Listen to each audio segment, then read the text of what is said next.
Hey guys, welcome to Jazz Piano Daily number 81. Today we're going to be talking about our altered voicings. Okay? All right, so let's pull up the sheet music here.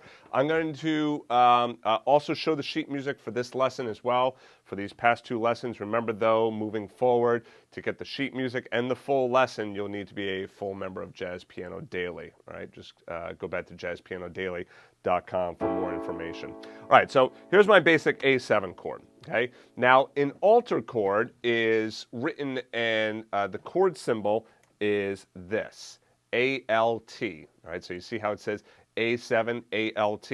That ALT means that it's altered. Typically, an altered chord is going to have an alteration of the 9th and the 13th. Flat 9, flat 13, sharp 9, flat 13, you know, that kind of stuff, all right? Flat 9, natural 13 even. Right here, this is a sharp 9 with a flat 13 chord. So now the question might be like, okay, so wait a second. If the chord is altered, how do I know which one to use, sharp 9 or flat 9? Well, first of all, sharp 9 and flat 9 can coexist together, right? Flat 13 and natural 13 cannot coexist together, right? That's not going to sound good to have flat 13 and natural 13 in there. Okay. Although it is kind of an interesting chord voice.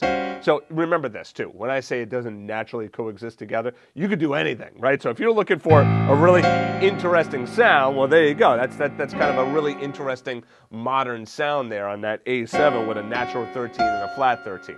But I'm talking for most of our purposes right now, okay, if you're kind of new to jazz piano, it's better to think, okay, flat 13 and natural 13, you don't play them at the same time, all right? Whereas flat 9 and sharp 9, you can play them at the same time. All right, so typically, like I said, those altered chords, you will be altering the 9 and the 13. A lot of times it's going to depend on the melody note. It's going to depend on what sound you're going for, right? In this particular case, we're sharpening the 9, flattening the 13. That is a typical altered voicing right there. So in yesterday's lesson, we did that E minor 7 flat 5. So what I'm going to do is I'm going to play the chords in the right hand now. Just play a root in the left hand, right? When I go to the A7, it's a great sound, isn't it? So that A7 is a awesome sound. And what's neat about it is that there's really two things that are two components. The first component that you have here is you have your guide tones, right? That's the 7th and the 3rd. The second component that you have is your tensions, which is going to be sharp 9 and flat 13. So I'm playing the guide tones along with sharp 9 and flat 13. Now this means I can also move this voicing all over the place if I wanted to. There's another great way of playing that voicing. Play it like that, play it like that, okay? Right, so I find it easier to think, okay, guide tones and then adding in my tensions, versus trying to do something like, okay, I start with the block chord, flat that down there, and then this, like, replace, right? It's like that kind of stuff just gets a little bit silly. Now, at first, it's a little bit more challenging to think guide tones and then added tensions, but as you get better with it, you're going to get better with your theory, and it's going to be a lot easier for you to be able to really come up with those voicings. Let's do a couple more. All right, so if we take F, start with my guide tones, 3rd and 7th, and I know I want to add in sharp 9, flat 13. So let me get sharp 9. Put it up there. Why up there versus down here? Well, I mean, I already have my thumb down here, right? So get my pinky up there, get flat 13. Sounds great. Now, what about natural 13? Tritones doesn't sound good, but with a flat 9 you can do that.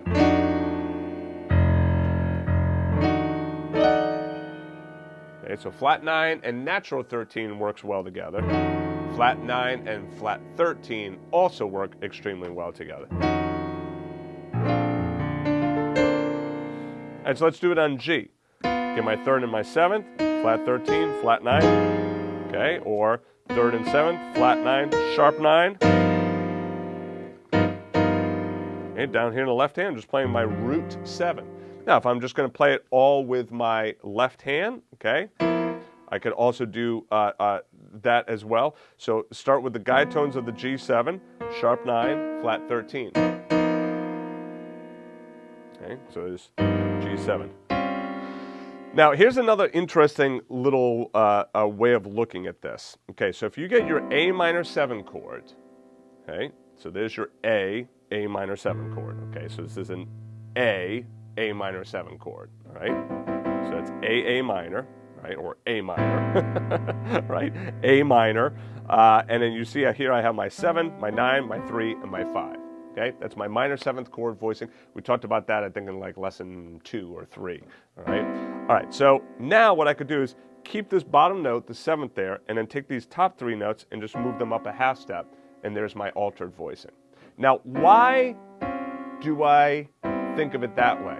Because if you're used to getting that minor chord voicing, right, all over the place, then it's a lot easier just to like, just before you're going to put your fingers down here, to just go up a half step on each of those.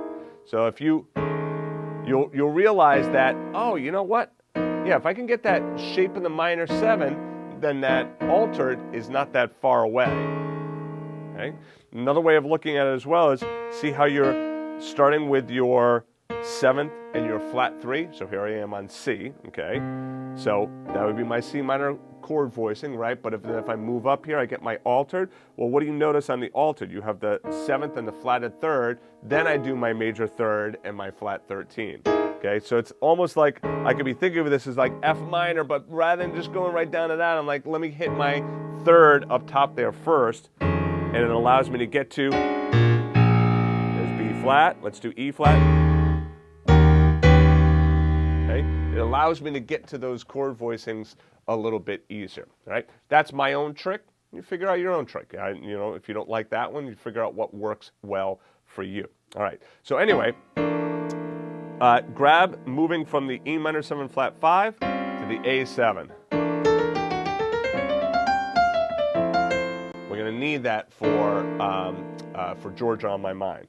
E minor 7 flat 5 to A7. All right, so work those 2 chords. I'll see you guys in the next lesson. To get the first 45 pages of music for free, just go back to jazzpianodaily.com. If you liked the video, please be sure to click the like button and also subscribe to the channel and turn on notifications. To watch the rest of the lessons in this series, just click on the playlist to the right of this arrow. Thanks for joining me, and I'll see you in the next video.